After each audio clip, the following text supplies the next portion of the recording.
What's up, y'all? It's your boy Vinnie-Dangerous, and I'm back with another installment of Dangerous Minds. This is a special episode. I got my boy KJ Fuego on here, man. He's one of my favorite artists in Durham, man. Yo, how you doing today, man? I'm good, bro. How you doing, bro? Hey, man, I can't complain. Yeah, man. I first before we get started, I just wanted to say it was dope seeing you because you was literally the first outing like after COVID and stuff. Like I Oh, walked into yeah. the courthouse, you were the first person I saw, and I was like, "Yo," like you were literally the last, like one of the last people I saw before things kind of shut down. So it's like felt Right, right. At like the it came shows. full circle. Right, right. That's crazy, bro. It is crazy. Yo, but how's everything been, man? How is like you've been dealing with COVID since we're, theoretically on the opposite end of this. Like, how has everything been Man, with you since? it feels. I mean, kind of. It feels like how like a caterpillar goes into a cocoon, and it's like Hmm. now we feel like the butterfly is coming out. But bro, honestly, I feel like we're about to go right back down on lockdown. To be honest, if I'm being serious, it Oh really feels like man. it's gonna get locked down again. But I don't want it to, because I want us to be able to be out here and enjoying Hmm. one another, man. I mean, having a good time. Like it's good seeing people again. Like it was like you said, it was good seeing you when I saw you, bro. Like it was just so, you know, eye opening to like how we as people like once we're put into a box, bro. Like Yeah. when we reemerge, it's like the open. It's just like, yo, like I took all of this stuff for granted, bro. So it was cool, man. It was definitely cool. That was fun. It was a fun show for real. That was fun. Super fun. Yo, that was dope, man. Yeah, and then like you said, because being in lockdown, because I wasn't as how people like get invited to go somewhere like pre-COVID. It was like I don't know if I really want to go, or Yeah, you just kind of was getting comfortable being in the house. But it's like, dang, yeah. you forget how much you miss people just in Right. not even the Interaction. shows. Yeah, like having them interactions, just like being at the bar or like just being able to interact with people without having masks and feeling like All that. I can't be All too that. close to you. Dapping your boys up. All of that, man. All of that. All of that. We took a lot of this stuff for granted, man. Yeah, man. So how was everything with music? Like I know because it affected a lot of people differently. Like I was able to just I had Create. less distractions, but Hmm. like some people just couldn't create. So how was your experience with that? I mean, realistically, man, it gave me more time to like really focus in on what I wanted to do Hmm. and how I wanted to create. It gave me more time to practice and sharpen my pen and just, be able to create the artist that I want to be, that I see for myself. Hmm. Because like before, like pre-COVID, like everybody had to go to work and you had your friend time, your outing time. But it's like after that, we had to sit down, we had to figure it out, and really, take a look inside of yourself. And that made me realize how much I put music on the back burner. And ever since, like, I want to say right before the George Floyd stuff happened, Hmm. I put something out, put a freestyle out, and I have been working on a freestyle for probably like 2 weeks or so, and then I put a visual together and I threw it out, and I was just like, you know what, I'm gonna just keep going. Then I was inspired by the George Floyd stuff, and I just kept going, man. It's just really just a lifelong dream, just putting everything into perspective, bro. And it's just really been a driving force, man. I know it's kind of negative to say, but I thank God for COVID, man. Like Hmm. because I mean, we all were moving so fast, man. Life is to be cherished, man. We only get one of these, man, and a lot of us don't cherish it. Yeah. And once you like sit back, once you're forced to sit back and like really think about the things that drive you and keep you motivated, it's like to me, music is always going to be that. Like I don't go a day without listening to something or Mhm. writing something or studying. It's magic, man. It made the world go around for real.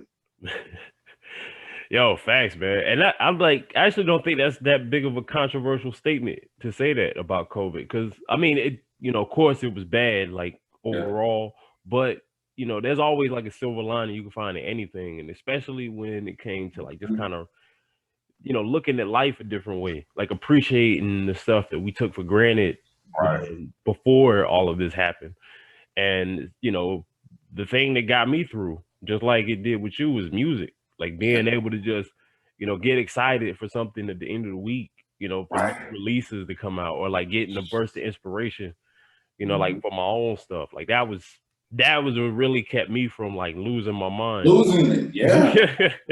Yeah, bro, like, because a lot of people was losing it. A lot of people were doing a lot of wild stuff, but it's like if you have that creative force, and we all have it, people just, they don't tap into it the way that they want to tap into it.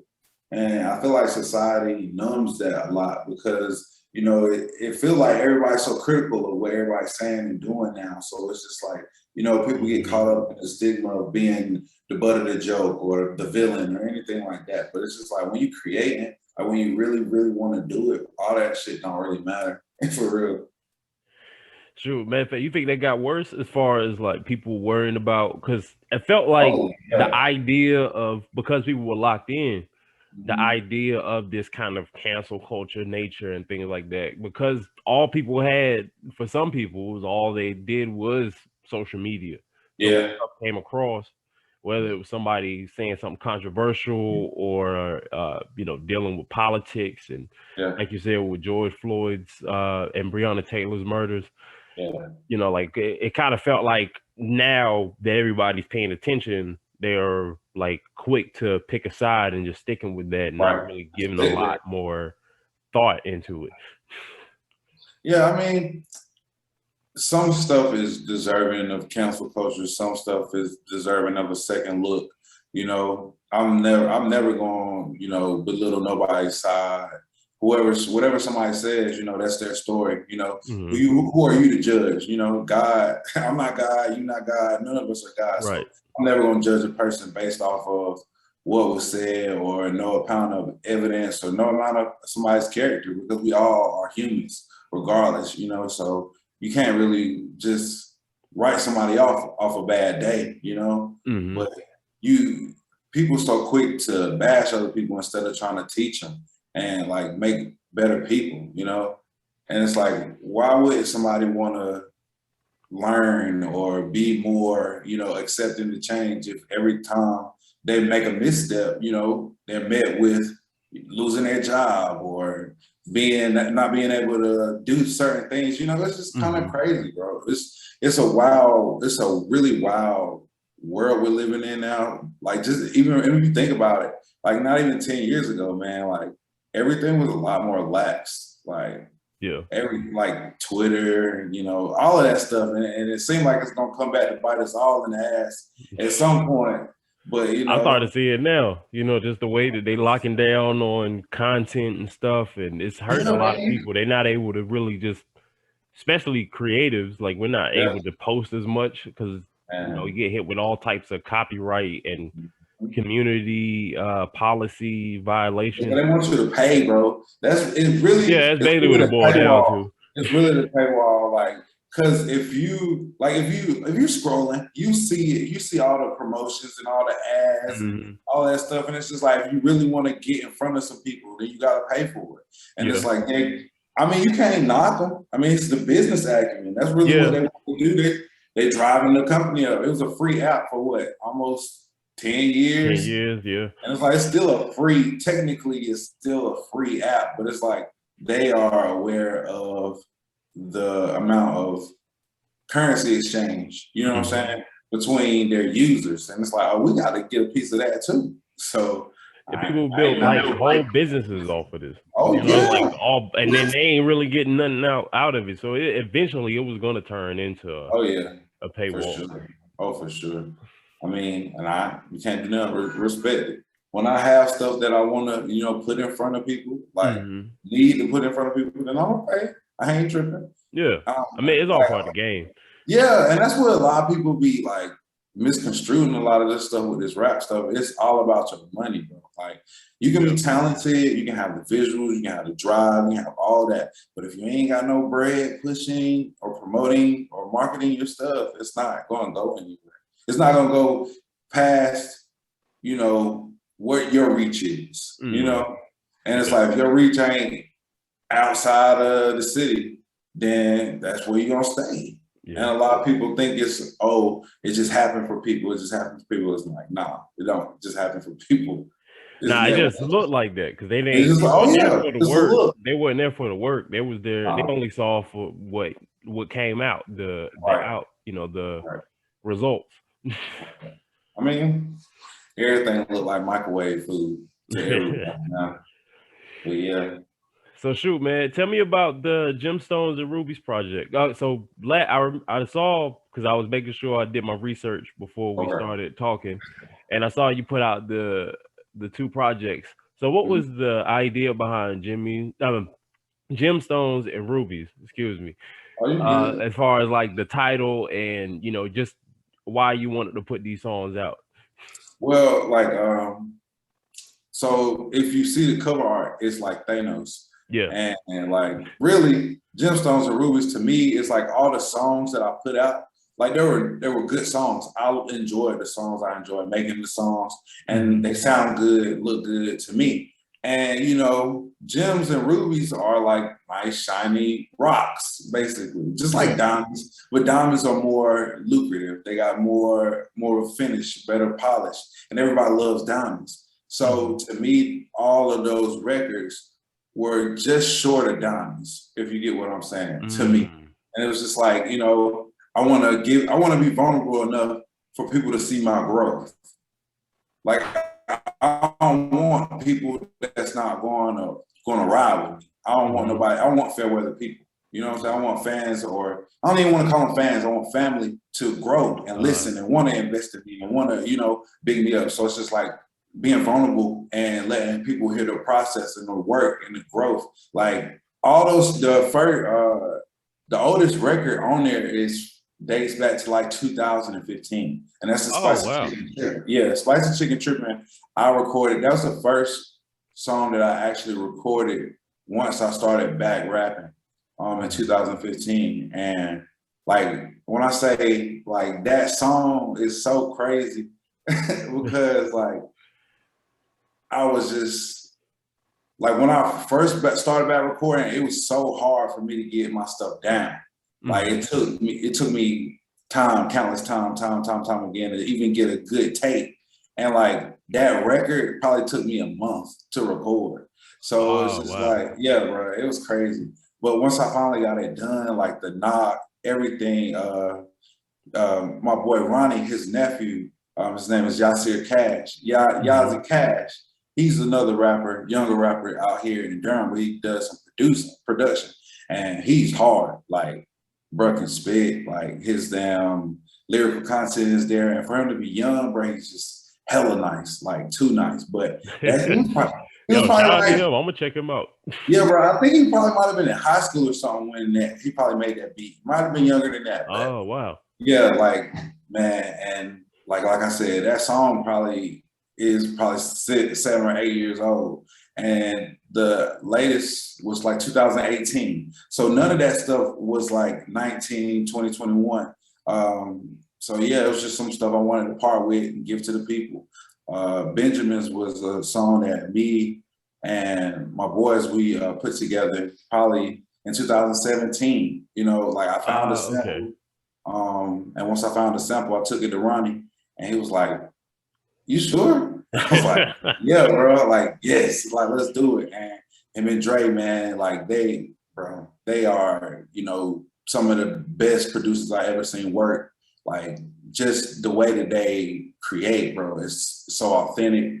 And like they really know like the music and how to make that shit turn and crank and not like, bro, them niggas is top notch. Yo, that's dope. Oh yeah, bro. Because I was about to say, I love that Benjamin's joint. I remember that one. It's like, because that was always the one you were in the show off with. Yeah. Like, and yeah, that always had the crowd jumping on that one. Like, and all of that stuff sounds like, you could have recorded it, like this time last year, and it sounds like that fresh. I was telling you before we started recording, like I was riding around with it when I was running errands this morning. And it's definitely some dope, like riding Sunday morning music on there. Yes, sir. And then like that Benjamin's is just that kind of like turn up. Yeah. When I first recorded that, I was just like, I was in a different zone, man. I was in a different time, and it just, I wanted to put it out, and I wanted it to like put it on streaming platforms and all that stuff, but it never came to that. And I was like, I would be doing myself a disservice to not put it out in the world. So once I put together the Gemstones and Rubies, I was just like, okay, this record has to go out. You know, I can't continue to hoard this record because it's somebody that do like this record. Like I know I've got a couple fans and a couple family members that's just like, yeah, bro, I wanted that Benjamins. I wanted Benjamins. I needed Benjamins. So, you know, download the SoundCloud and you got it. So, yeah. I'm gonna definitely make sure that like when this video go up on YouTube, I'm gonna put the links to everything in the description too, so make sure people could check that out because it's definitely a dope stuff you got on there, man. Also, I wanted to talk to you about the Money Monologue. So I know those are newer records that you were putting together during lockdown. So and this kind of has just a complete different vibe than Gemstones and Rubies. So what was kind of like the inspiration behind this EP? Well, with Money Monologue, to me, it was more so just more my thoughts, you know, like the things that, you know, that sit in our minds and we think about all the time. All of us think about how we're going to get the bread to do the things that we want to do in our lives and how we're going to move forward. And it's just always going to result to having capital to do those things. It don't matter how good you are inside or how much therapy you go to or none of those things. It's like, if you don't have the capital, because we live in a capitalist, you know, a capitalist world, we don't, like we don't have, if you don't have the bread, bro, you can't do, it's only so far you can go. And it sounds shallow, but it's like, those are the things that you recognize. I mean, it's real. It's like you're working a 9 to 5, you busting your back for somebody else, like, and it's just like you getting scraps. Like every time that I like make a delivery with my job, they ask me how I'm doing. You know, I'm casual, do good customer service, and I'm just like, just making this 50 cent worth it, because I ain't getting no dollar. And it's like everybody, every time I say it, they always laughing, and it's just like, you telling the truth, you telling the truth. I'm like, yeah, I know, but it's the game, man. Like I had to get with Money Monologue is me getting myself out of the mentality of this job is my job. Not this job is funding my passion. You know what I'm saying? Like this is the vehicle to what's gonna take the bread that I'm getting from here. I'm using this to put the gas in my tank to go. You know what I'm saying? Yeah. So that's what it was to me. And I just finished a treatment for like a little short that I want to do for it because it's only 7 minutes. So I want to do a visual from the start to the finish. So I'm working on finding a director to help me with that because I also do visuals myself. So it's going to be like a collaborative effort. So I'm trying to get that out probably within the next month or two. But I got some other projects I'm working on as well. So just, you know how it is. It's a balancing act, man. Working, I'm a dad, so gotta spend time with my son, gotta make sure he's good. And it's just a whole bunch of, it's a juggling game, man. But we do this so that this could be our primary source of income and, we can continue to do the things that we love and are closer with the ones that we love. Yo, that's dope, man. Yeah, and I can't wait for that. Like, I love the idea of doing a short because it does sound like it's all cohesive. Man. So for doing like a long, short film for it, I feel like that would definitely fit because it just kind of has it's all different tracks, but they all kind of just tell like a through line story, which is dope. Yeah. Yo, so how is that with because you mentioned that you were a father, so how is kind of finding the balance, like just being able to spend time with your family, with your son, being able to do the music and just kind of like the day job that's funding the passion. Man, it's a juggling act, man. Really, I mean, it take a village, and if I ain't have my family, his mom, her family, like, we all, it's a collaborative effort, man. So, I ain't doing it alone. I can tell you that. I ain't doing none of this alone, man. It's a team effort, man. It's just like, shout outs to everybody around that, hold me down. And my son, he's very intelligent. He's a beautiful kid, man. He's truly a blessing.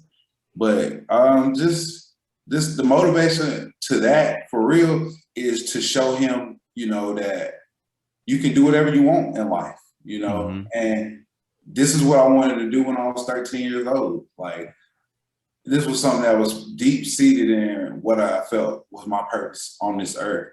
So to feel like I'm walking in my purpose and to be able to teach somebody and show somebody, you know, that has my same blood, that no matter what it is in this life that you want, with like hard work, practice, dedication, like always been consistent with it, bro, you can have it all. You can do whatever you want. It's gonna be hard. It's always gonna be hard, but nothing worth having is easy. You know what I'm saying? Nothing like, so, you know, my life is a blessing. I wouldn't trade my life for anybody's, because it's my story. It's what makes me different. It makes me be able to feel like I can stand on this rock and tell my story, and somebody be inspired or interested in what I'm saying. You know how I feel. Oh yeah, that's beautiful, man. Yeah, because I was about to say, like, I'm listening to you talk about it. It's, you know, it's a struggle, and then, you know, you've always been somebody I've admired as far as how you're able to balance that. Because growing up, I was worried. Like, my pops, he used to rap. Like, he was he still raps, but he used to be part of a group, and he was going hard with it until he found, you know, he was having me. Yeah. Kind of put the music down because he was having the son. And that's a lot. That's where a lot of us get to the point where it's just like, we live for our kids because of the things that, you know, we went through as children. And we don't, you know, we always try to overcompensate for things that we felt, you know, we missed and we lacked. And we lose ourselves. Like, a lot of parents lose their identity in their kids, man. And like, it's not to say that it's not the right thing to do, but it's like, you gotta have a life too. I know it's a famous line in Baby Boy. Yeah. When Jody came home and she was in the garden, I forgot where she was at, but she was like, Jody, your mama gotta have a life too. And it's like, that's facts. Like, yo, if your parents, if you as a parent, or if your parents aren't happy with the way that they're living, that's gonna affect you. The child in the long run is gonna make you feel negative. It's gonna have you with deep-rooted insecurities. It's gonna have you with a lot of different things, man. It's just like, when people realize, you know, that you only get one life, and you gotta be somewhat selfish about your life in some aspects. Yeah.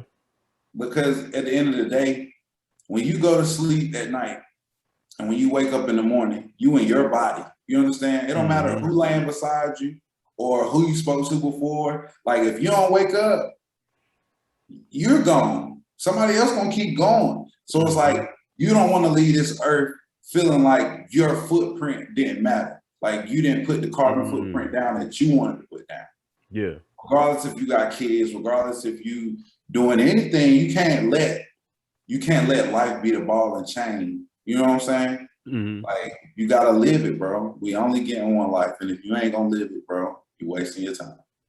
Facts, man. Yeah, like, I mean, he, you know, it was kind of because it was dope that you got the support system. Oh yeah. You know, it's like a long story, but he didn't really have the support. But you gotta think about it too. You gotta see, like, the whole, like, even like growing up, like the way I grew up, you know, like the 90s, bro, it's different now, bro. It's so like, a lot of our parents were young, like really young, and like, I couldn't imagine. Right. I couldn't imagine having a child. Like, our generation is waiting a little bit later.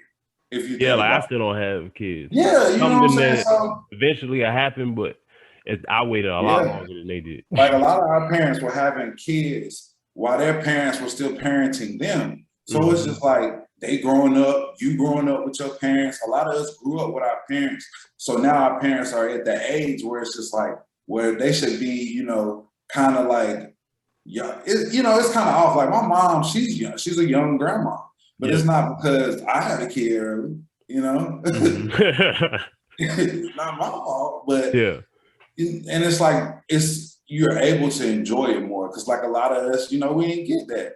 Our grandmas might have been old, or, you know, not alive. It's different, bro. It's our generation. I feel like the 90s babies is like a true testament to being blessed, for real, because it's different. It's different out here. These kids that's born in the 2000s, man, I feel for them, because it's ugly out here now. It's ugly out here, yeah. It's really ugly. It's really ugly, and you know, I'm thankful to be the old nigga.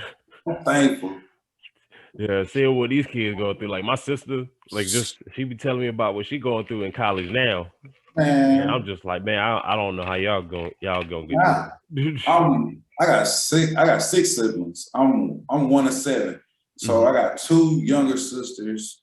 I got three younger brothers. And I seen both of my younger brothers are in college right now.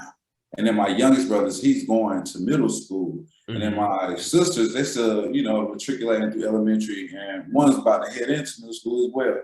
But, you know, just to think about all the stuff and the access they have to everything like YouTube, the internet, like it's just crazy, bro. It's so crazy because the opportunity for them is so limitless. It don't make no sense, but they also get stuck in those same social bubbles that we was getting stuck in. So it's, you know, it's crazy. It's crazier for them though. Like, cause we ain't have Snapchat or doggone Facebook. Instagram. I mean, the closest thing we had was MySpace. But even that, we ain't had the cameras and all of that. Man, it's different, bro. Man, I was like, I couldn't imagine being on Instagram and stuff when I was in high school, because every fight, every like embarrassing moment is just all on the internet immediately.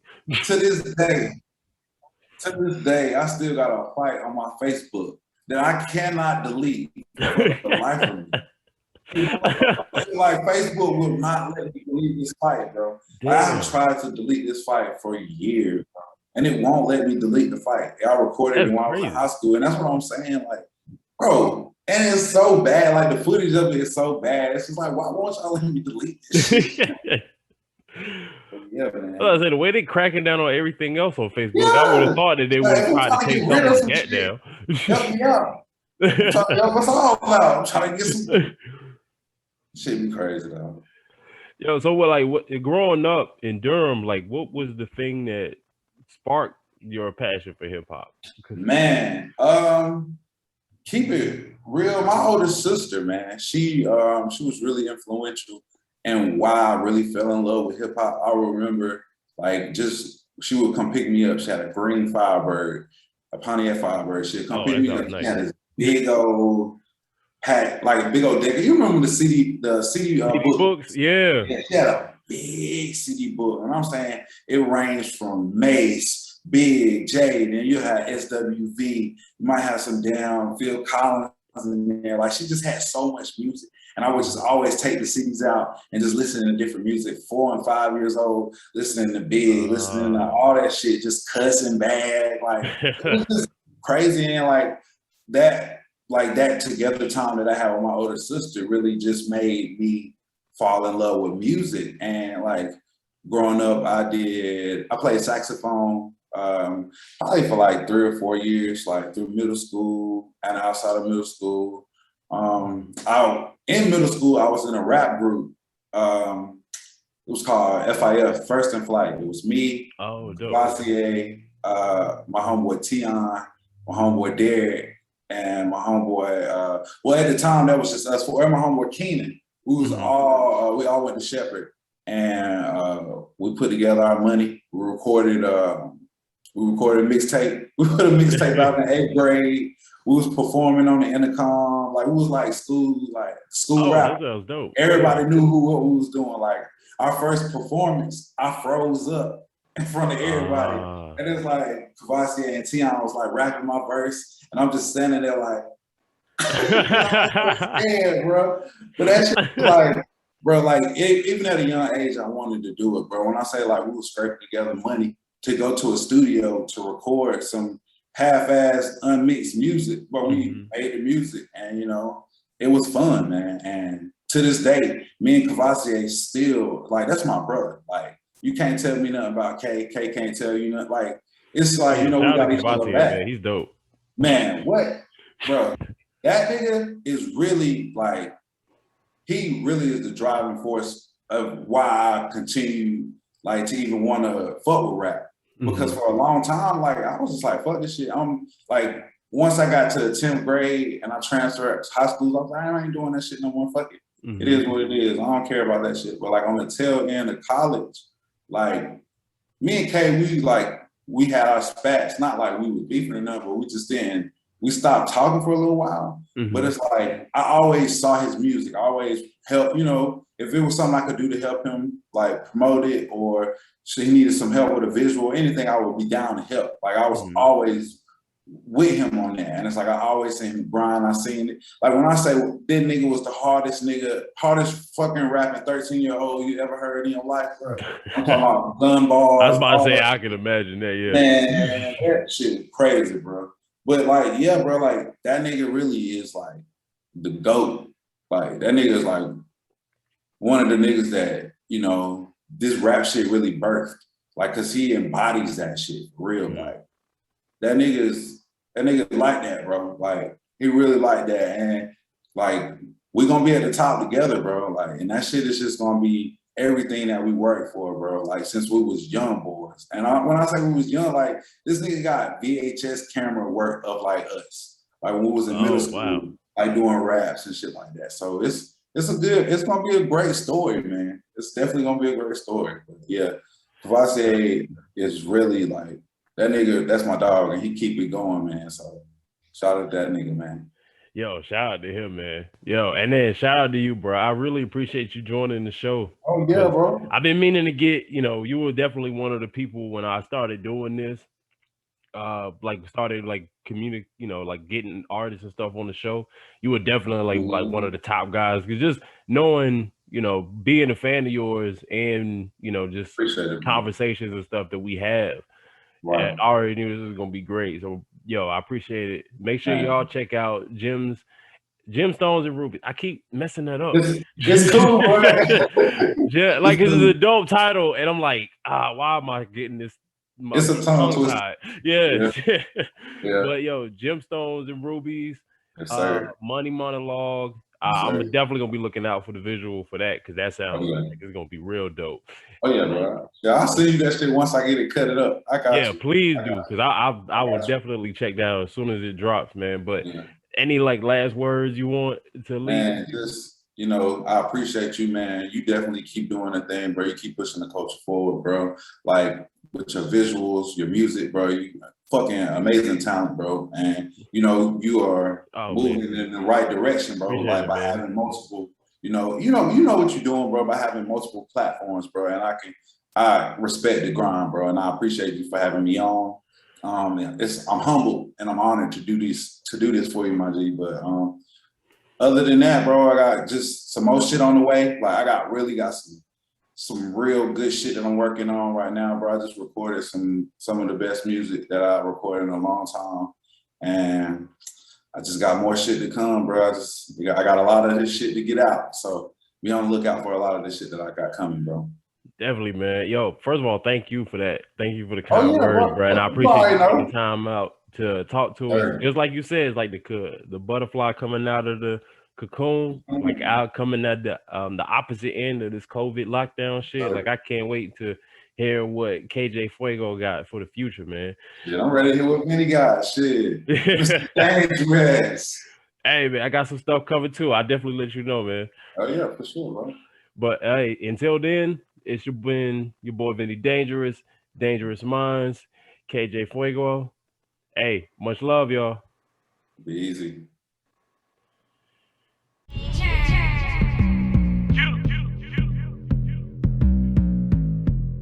I'm not your hero. We just happen to be fighting on the same side. I'm just at war with the way